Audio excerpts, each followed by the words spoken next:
Ini Rasulullah sudah mewanti-wanti, artinya sudah berpesan berulang kali, ittaqi syarra man ahsanta ilaih. Waspadailah kejahatan orang yang pernah engkau baiki. Ya, waspadailah kejahatan dari orang yang pernah engkau tolong. Ya. Kenapa? Sakit hatinya sangat mendalam sekali. Seorang istri sakit hatinya luar biasa ketika suaminya berselingkuh. Kenapa? Karena merasa dia bertahun-tahun memanjakan sang suami, ngurusin sang suami, ya nyuci bajunya, ya masaknya, ya segala macam bertahun-tahun. Ternyata dia berselingkuh. Sakit nggak? Sakit. Nah, kalau yang berselingkuh suaminya orang lain, sakit hati nggak? Enggak. Kenapa tidak sakit hati? Enggak pernah ngurusin. Karena tidak pernah berbuat baik. Jadi artinya jangan-jangan penyesalanmu, kekecewaanmu, dan penderitaanmu bersumber dari kebaikan-kebaikanmu sendiri. Orang tua kecewa ketika anaknya ngelawan. Karena dia merasa melahirkan, merasa nyebokin, merasa membiayai. Kalau yang melawan tuh anaknya orang lain, sakit hati enggak? Enggak. Berarti di balik kebaikan kita ada kekecewaan yang tersembunyi. Itulah makanya supaya jangan kita kecewa atas kebaikan kita, ya sudah kita alamatkan saja kepada Allah semuanya. Semuanya adalah lillahi ta'ala. Aku ngurusin, melihara suamiku bukan karena dia yang aku cintai. Aku urus suamiku karena aku menjalani perintah Tuhanku. Ya. Itu. Jadi pengalaman sakit hati itu adalah pengalaman kemanusiaan. Di mana-mana dalam peradaban manapun, dari zaman primitif sampai modern ini, sehingga muncullah peribahasa-peribahasa yang menyangkut kekecewaan itu. Peribahasa itu kan intisari dari pengalaman kemanusiaan. Air susu dibalas dengan air bah.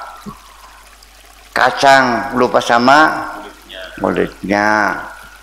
Dikasih hati ngorogo ampela. Itu kan banyaknya peribahasa menunjukkan bahwa kita seringkali dikecewakan oleh orang yang pernah kita tolong, kita baiki. Nah itu dengan apabila dia menaruh harapan ketika berbuat baik akan mendapat imbalan sebagai jasa, itu namanya menghutangi budi. Nah orang itu akan membalas kita pun berdasarkan kebaikan kita, namanya balas budi. Nah saling balas budi, Allah tidak campur, silakan. Kalau engkau berbuat baik kepada siapapun menghutangkan budi, ya silakan minta pahala sama orang itu, jangan minta pahala sama aku dong, kata Allah gitu dong. Orang mengaspal jalan raya di depan saya itu, selesai saya mengaspal jalan lalu datang kepada saya minta bayaran. Saya bilang, yang nyuruh kamu siapa? PU. Ya minta sama PU dong, bukan saya menyuruh. Maka ketika kita mengerjakan sesuatu, kita akan minta upah kepada siapa? Pada yang menyuruh. Kalau yang menyuruh kamu itu adalah ambisimu, kepada siapa yang bayar? Iya kan? Kalau yang menyuruh kamu adalah karena cintamu kepada perempuan itu, kepada siapa kamu minta bayaran? Masa Tuhan tiap hari diperlakukan seperti itu? Kita berbuat apapun untuk diri kita sendiri lalu mengharapkan pahala. Dari mana pahalanya? Lah iya, dia naik haji, ya tujuannya ingin meningkatkan status sosialnya supaya bisa pakai topi putih, bisa supaya kreditnya gampang, karena haji kan dipercaya. Iya, untuk Allah. Dibagi-bagi duit juga untuk mencari jabatan supaya dipilih menjadi anggota DPR. Lalu minta pahala gitu, minta bayaran sama Allah, aku sodako. Nah ini dengan logika yang saya saja kan nggak masuk. Nah disitu, karena disitulah konsletnya ada disordernya adalah pada hijrah tadi. Faman kana hijratuhu lidunya yusibuha aw imra'atin yankihuha fa hijratuhu ila ma hajara ilaih. Jadi tolonglah ke depan sahabat-sahabat sekali, cobalah dari sejak awal ya, yang penting ini titik tolak dari semua kebijakan, kegiatan, keinginan kita. Titik tolak itu mesti yang pas, yaitu harus ada garis lurus, namanya siratal mustaqim.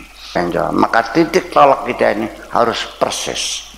Nah, makanya sejak awal kita mendeklarkan bahwa semua yang kita lakukan semuanya adalah Allah.